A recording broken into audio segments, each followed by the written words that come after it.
Sudarshan news के पत्रकार ने कांग्रेस नेताओं से तीखे सवाल पूछे, तो आप भी देखिए आखिर कैसे कांग्रेस नेता भड़क उठे और सुदर्शन न्यूज के पत्रकार को बाहर निकाल दिया।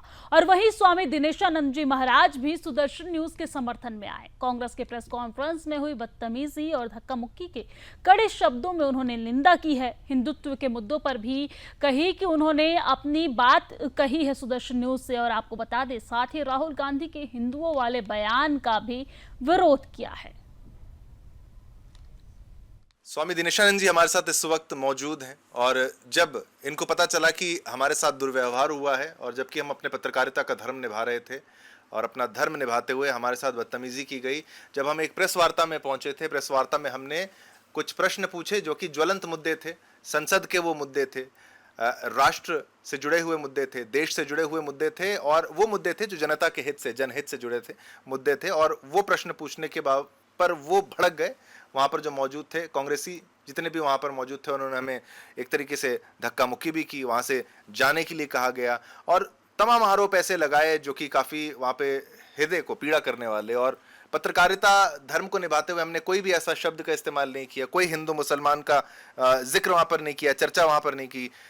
आपको जब ये पता लगा, आप यहाँ पर आए, आपने जानना चाहा कि हमारी क्या स्थिति है, उसके लिए आपका बहुत बहुत धन्यवाद। आप यहाँ पर आए, लेकिन इस तरीके से अगर होगा तो आपको क्या लगता है कि आप तो धर्म को ज़्यादा बेहतर समझते हैं, लेकिन कर्म भी तो एक धर्म है, हम भी तो अपना कर्म कर रहे हैं, हम भी तो अपने धर्म का ही पालन कर रहे हैं।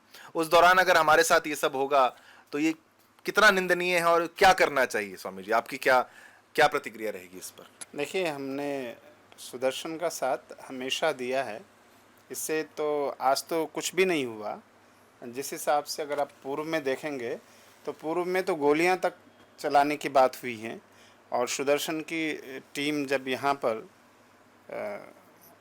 स्लाटर हाउस का मुद्दा चल रहा था, हमारे अमित जी थे, हमारे देवेंद्र पाल जी, कई लोग हमारे थे संगठन के लोग जो गए, हमारे शिष्यों में भी थे, हमारे अनुयायी थे और वहाँ पर जान बचाकर, और वहीं पर नहीं, थाने में घेर दिया गया। थाने में एक ऐसी स्थिति पैदा कर दी गई कि जैसे पिटे भी ये और अपराधी भी ये हूँ। उस समय भी मुझे अपना दिल्ली का दौरा आधा छोड़ करके और बीच में से लगभग मुजफ्फरनगर से वापस आना पड़ा था। और आज की घटना तो मैं कहता हूँ कि उसमें उस हिसाब से हम देखें कि जब पत्रकारों को प्राणों की लाले पड़ गए तो पुलिस के उस समय पुलिस की उपस्थिति थी। लोकसभा में नेता प्रतिपक्ष के मुख से बाहर निकल रही है जो हिंदू को हिंसक बता रहे हैं। उन्होंने हिंदू को जाना ही नहीं, समझा ही नहीं और मजहब के नाम पर, भेदभाव के नाम पर, धन के बल से कोई अगर राजनीति करना चाहता है तो इससे राजनीति तो हो सकती है, लेकिन राष्ट्र नहीं चल सकता। मेरा तो ये मानना है कि अगर उसमें भाजपा का भी नेता होता या किसी भी अन्य दल का नेता होता, जो भी अपराधी हो उसे सजा मिलनी चाहिए जो राष्ट्र के भविष्य से खिलवाड़ करे।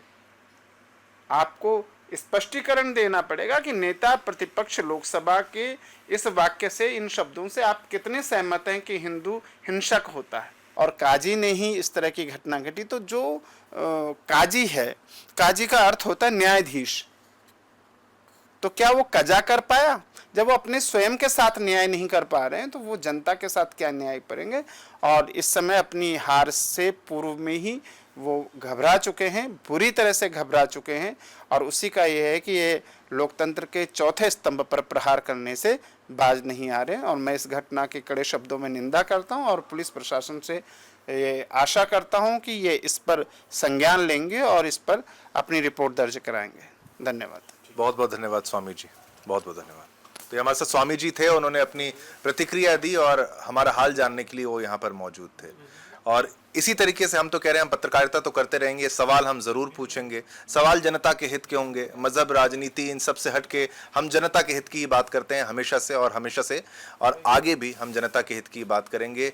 राष्ट्र राजनीति से ज़्यादा राष्ट्र की नीति और धर्म की बात हम अवश्य करेंगे, आपके हित की बात हमेशा करेंगे। इसी के साथ मुझे आगे दीजिए। मैं आपके साथ शिवम दत्त मेहता, मंगलौर, उत्तराखंड।